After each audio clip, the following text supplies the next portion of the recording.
Em nome do Pai, do Filho e do Espírito Santo. Amém. Amados irmãos e irmãs, é com muita alegria que nós estamos aqui para juntos estudar e meditar o Evangelho que a Igreja nos apresenta para esta segunda-feira do tempo do Natal, depois da Epifania. E o Evangelho de hoje se encontra lá em Mateus capítulo 4, versículos de 12 até o 17 e versículos de 23 até o 25. E nos diz assim: Naquele tempo, ao saber que João tinha sido preso, Jesus voltou para a Galileia. Deixou Nazaré e foi morar em Cafarnaum, que fica às margens do mar da Galileia, no território de Zabulon e Neftali, para se cumprir o que foi dito pelo profeta Isaías. Terra de Zabulon, terra de Neftali, caminho do mar, região do outro lado do rio Jordão, Galileia dos pagãos. O povo que vivia nas trevas viu uma grande luz, e para os que viviam na região escura da morte brilhou uma luz. Daí em diante, Jesus começou a pregar, dizendo: Convertei-vos, porque o reino dos céus está próximo. Jesus andava por toda a Galileia, ensinando em suas sinagogas, pregando o evangelho do reino e curando todo tipo de doença e enfermidade do povo. E sua fama espalhou-se por toda a Síria. Levavam-lhe todos os doentes que sofriam diversas enfermidades e tormentos, endemoniados, epiléticos e paralíticos. E Jesus os curava.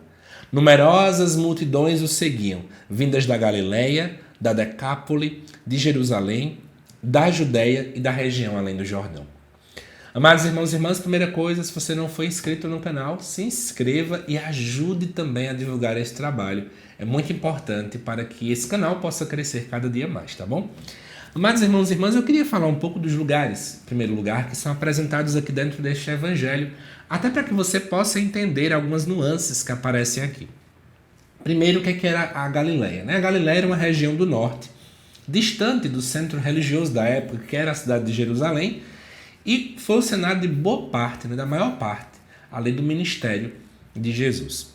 Aqui no texto também nos fala de Cafarnaum. Ela era uma cidade estratégica, às margens do mar da Galileia, e ela foi meio que uma cidade base. Jesus utilizou ali meio como sua base mesmo, até para poder executar sua missão também. Aqui nos fala, lá no versículo 14, de Zabulon e de Neftali. Essas duas cidades eram territórios de antigas tribos do norte, que foram invadidas e misturadas com outros povos.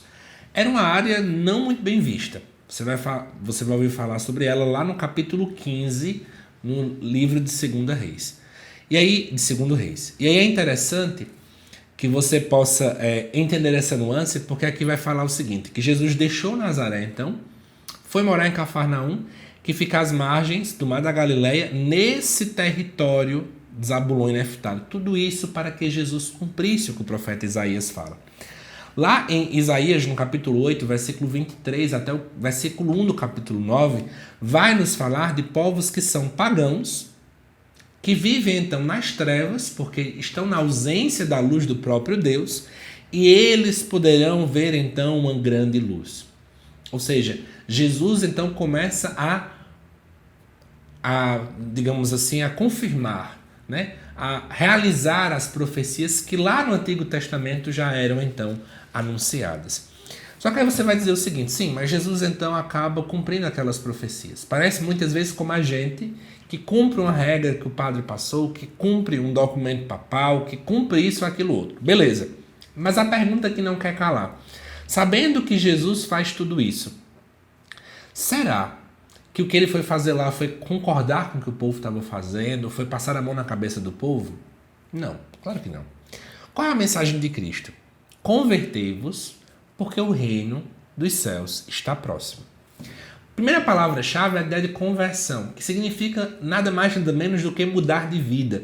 Mas essa conversão ela não é apenas exterior, não é apenas mudar de roupa, não é apenas mudar de lugar que eu frequento, não é apenas mudar a música que eu escuto. O que eu mais vejo gente fazendo é isso. Eu fui participar de um retiro esse final de semana, por exemplo. E aí depois desse retiro não escuto mais música secular, só é música religiosa, não uso mais determinada roupa, não frequento mais tal lugar. Essa pessoa que faz isso, infelizmente ela está focando apenas nas questões exteriores. A primeira conversão, e a conversão verdadeira, ela começa de dentro. Tem algo que me move de modo contrário. E esse algo que me move começa muitas vezes a tirar de mim desejos que até então eu tinha. Mas esses desejos, eles vão sendo modelados, vão sendo cortados, vão sendo diminuídos de modo progressivo. Não é tão rápido. Não é como um piscar de olhos, não é num passe de mágica. E aí, quando a gente entende toda esta realidade, amados irmãos e irmãs, eu vou começando a entender que o chamado à conversão que Jesus faz é uma conversão muito mais ligada à palavra metanoia, que significa também essa mudança de vida, mas uma mudança que começa também da nossa mentalidade. É preciso pedir a Jesus, muda a minha forma de pensar.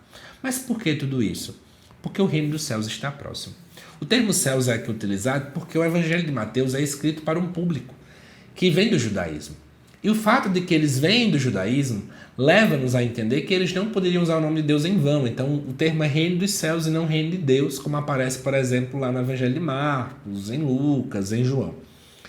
Mas quando ele fala próximo, tem duas nuances aqui. Tanto para poder falar da proximidade de estar perto do próprio Cristo, porque ele é a concretização do reino de Deus, como também para falar, olha, a minha paixão, morte e ressurreição está prestes a acontecer.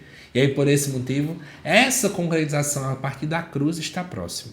Também para nós hoje, podemos trazer isso pensando, né? É preciso se converter porque Jesus está perto de vir. Todas essas nuances aí que eu trouxe não estão equivocadas da gente poder refletir. E aí volta para o texto, diz que Jesus andava por toda a Galileia, ele ensinava nas sinagogas, que eram uma espécie de capelas naquele tempo, pregava o evangelho, curava o povo. E a sua fama começa então a se espalhar. É interessante entender que Jesus, mesmo com uma mensagem muito pesada, porque pedir a conversão, se fosse nos tempos de hoje, esvaziaria as igrejas, porque o pessoal quer um evangelho cheio de açúcar, um evangelho fácil de ser vivenciado, mas é interessante que a fama de Cristo se espalhava. Sabe por quê? Porque não é quando a nossa mensagem é muito boazinha que se espalha a nossa fama. É quando as pessoas olham para nós, elas enxergam Deus. Grava bem isso. Quanto mais as pessoas olharem para você e enxergarem Deus em você, mais a sua fama vai se espalhar. Uma fama positiva. Nossa, quando aquela pessoa fala conosco, é diferente, né? A gente sente, parece muitos discípulos de Emaús, o nosso coração se abrasa. A nossa fama se espalha, não quando nós falamos palavras muito difíceis, não quando nós tentamos colocar os holofotes em nós, mas quando nós colocamos Jesus no lugar que ele precisa estar, no centro do meu coração. Porque aí não vai ser eu que falo, mas ele que fala através de mim. Então, acho que nesse início de ano que nós estamos tendo, né? Eu sei que muita gente está fazendo planejamento de missão, planejamento pastoral, planejamento da comunidade, planejamento do meu grupo. Não importa. Coloca Cristo no centro desse planejamento e entende, eu preciso fazer como ele. A minha mensagem, ela só vai se espalhar de fato quando ele estiver no centro de tudo. Que Deus te abençoe, amado irmão e irmã. Espero que você tenha gostado desse estudo e desta reflexão. Eu te aguardo nos próximos vídeos aqui do canal. Até mais.